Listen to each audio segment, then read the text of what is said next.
utos ng Diyos.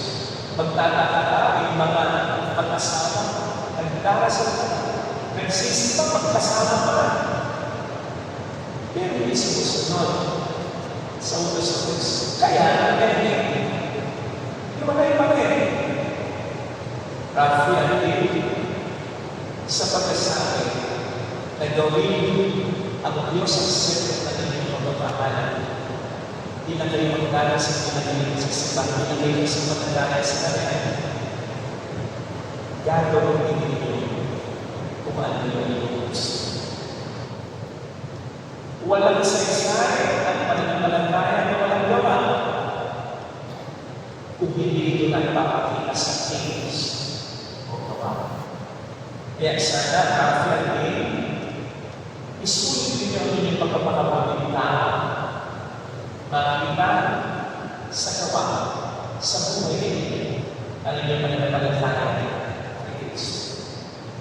Isa sa pangalan ng utos ng Panginoon sa inyo, magmahalan kayo. Rafi, naniniwala na para meron ang mas maganda kalitin.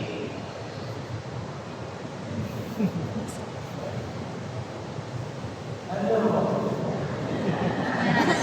Ayos ka. Siya ang pinakamaganda. Yes. Naniniwala na ba na meron mas nagmamahal kay Rafi? Wala na rin, mas lang mo.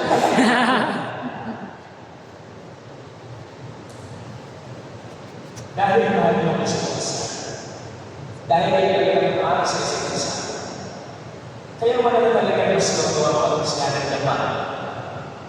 Ang payo sa inyo, Rafi Alvin, huwag mapapapayaan ang pagmamahalan para manatili ang inyong asawa ang pinagawa at pinakamaganda. Kasi kapag pinagalanan niyo yung pagmamahal niyo sa isa't isa, you will realize.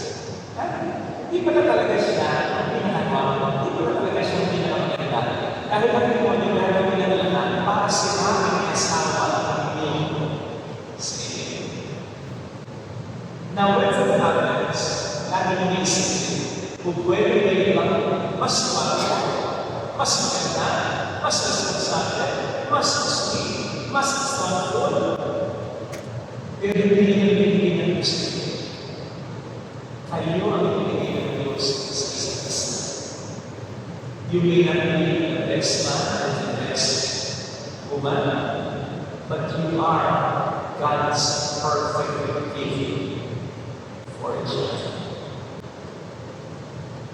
Alam niyo ang nangyari ng mga pasto, nagkakaroon ng kabuluhan kapag sa isang kailangan ng tao, walang saysay